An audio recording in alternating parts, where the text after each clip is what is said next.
Falando um pouco do data center especificamente, como acessar o data center, eu acho que todo mundo sabe. Aí tem o módulo especificamente de solicitações. Então, aqui caem todas as solicitações de infra, laboratório, comercial, sistemas, desenvolvimento, administração. E nesse documento, de todas as situações que existem na parte de solicitação. Tem aqui explicando o status, todas as situações possíveis da solicitação. Para que serve isso aqui? Para a gente consultar o status. Por quê? A gente consegue aqui filtrar. Eu quero saber só o que está pendente. Então, eu vou vir aqui no status e vou pôr lá A1. Ele vai me trazer todas as solicitações que estão pendentes. E isso tem que ser uma prática no laboratório especificamente, porque a gente consegue hoje ter uma sequência lógica do que pegar para fazer. Qual próxima máquina eu vou fazer? A próxima pendente. Qual vai ser a ordem que eu vou pegar? A ordem vai ser a ordem por pedido e não porque o cliente está gritando mais ou menos. Claro que existem exceções, a gente vai trabalhar as exceções também. Então, assim, não, tem um servidor que chegou, vou passar ele na frente. Ou tem a máquina do cliente tal que ele pediu ali e tal, uma certa urgência. Dá para passar? Dá para passar. Então, a gente vai passar na frente. Mas não é uma regra isso. A gente tem que trabalhar conforme a necessidade, conforme a ordem de chegada. E aí aqui também tem como selecionar o cliente, a parte de responsável e posse. Então você consegue selecionar as solicitações que você é o responsável. E se você clicar em limpar, né, você vê todas as solicitações do sistema, independente do departamento. Isso vale também para posse. Aqui a gente pode ver todas as solicitações que são suas. Para você ver as solicitações que são só sua, que estão só na sua posse, você clica em eu aqui e clica em limpar no responsável, porque aí vai vir só as solicitações que você precisa resolver. E qual que é a diferença do responsável e posse? O responsável,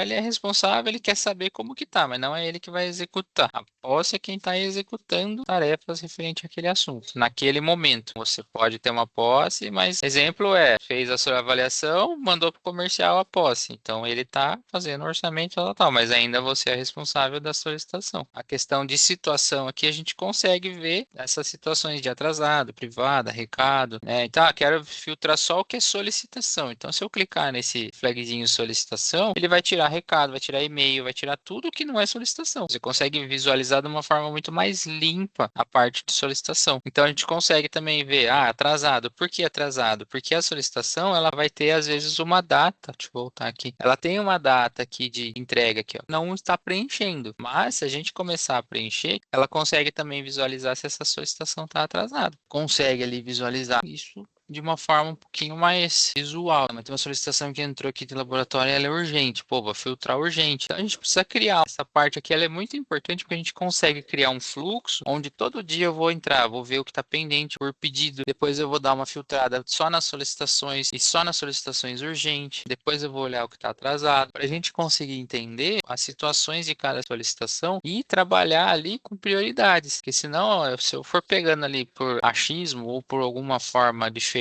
eu simplesmente não vou ter um parâmetro ali para falar, não, mas qual é a próxima a pegar? O que eu vou fazer agora? E aqui também a gente tem parte de se é uma requisição e um incidente, ou requisição, vai depender de como ela foi lançada no sistema. Então, é uma outra forma de você visualizar também. Essa setinha aqui é para atualizar ali, dar um refresh na tela. Seguindo os passos, né? Isso aqui, ele é um procedimento como se fosse assim, como que eu uso o sistema, né? Aí, vou incluir uma solicitação, um recado. Então, aqui ele está ensinando como incluir. Vai entrar em incluir. Aí no passo 7 aqui você vai preencher todos os campos aqui que estão marcados em vermelho. Importante, tá? Publicar ele tem que ser sim, tá? Por que tem que ser sim? Porque senão ele não vai para o site. Então a gente precisa sempre que lançar uma solicitação, o publicar tem que estar sim, porque o cliente consulta isso pelo site. O privada não, porque quando a gente faz uma solicitação privada, ela é só vista por nós, ninguém mais vê, o cliente não vê, ninguém vê. Quando que eu vou lançar uma solicitação como privada? Quando é algo particular meu. Eu preciso arrumar a parte de baixo da bancada aqui. Aí eu posso pôr o publicar não e o privado sim, por exemplo. E o urgente a gente vai trabalhar se é urgente ou não. Se for urgente sim, se for urgente não, não,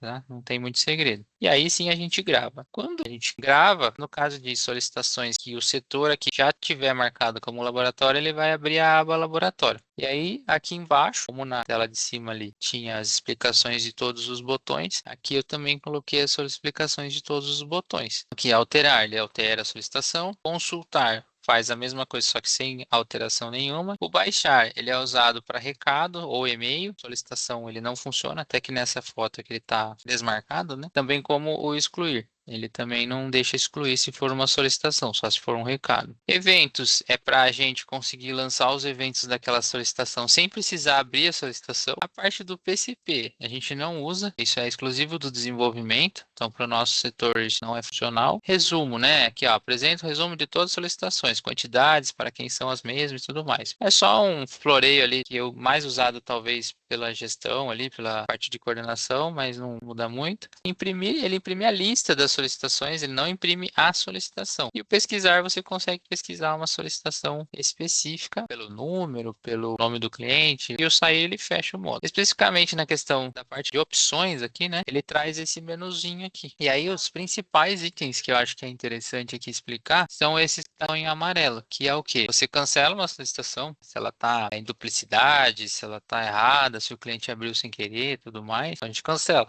Simplesmente cancela. Aqui a gente desmembra essa solicitação. O que que é o desmembrar? Vamos imaginar uma solicitação que veio lá 4 itens para fazer, 4 máquinas separadas e foi lançada de uma solicitação só. Não, a gente tem que lançar 4 solicitações. Pra você não perder aquela que você fez, você pode desmembrar. Então você clica ali, você desmembra, você divide ela quantas solicitações você quiser e aí você trabalha ela individualmente com um número separado e tudo mais. O finalizar a solicitação, ele é quando um equipamento, por exemplo, do laboratório está pronto e você entregou para o cliente ali na loja, por exemplo, você vem aqui, opções, finalizar. Aí você escreve aconteceu e finaliza. E o lida aqui são aquelas solicitações que às vezes fica como amarela aqui no sistema. Aí se você der um lida, ele sai esse amarelo. Quer dizer que você já viu o assunto, que você já conversou, já entendeu, pelo menos já leu aquele assunto, está ciente. Não que você executou, mas pelo menos você já leu e já está ciente do assunto. Aqui do outro lado, né, dos botões aqui embaixo, a gente tem anexos. Então, uma solicitação ela pode ter um anexo. O cliente pode abrir uma solicitação e pôr um PDF, pôr uma foto, uma imagem ali de um problema, de uma situação da máquina. Deixa eu até abrir o sistema aqui. Que o anexos a gente tem os internos. Você tem anexos da solicitação interna. Qual que é a diferença? O da solicitação é quando o cliente põe a foto. Então, ele abriu pelo site a solicitação e ele pôs um documento lá no site. E interno é quando a gente coloca. Quando a gente colocar, ela vai estar o numerinho aqui do documento. Daí ele aparece o documento aqui para a gente abrir ele e trabalhar ele. Aqui você acessa informações do cliente. Então, se você está com uma solicitação selecionada aqui na tela de cima e clicar em cliente, ele vai abrir o cadastro do cliente. Então, você consegue ver telefone, você consegue ver contato, você consegue ver informações do cliente, sem precisar sair da tela de solicitação. O conectar TS remoto seria para conectar no cliente, caso do laboratório não tem muito uso, e tempos são o tempo que foi usado nessa solicitação. Não é muito usado por nós, mas o recurso existe aqui. Então esse aqui, um overview rápido e completo ali da parte do que é a solicitação, de como incluir uma solicitação e o que seria a função de cada item.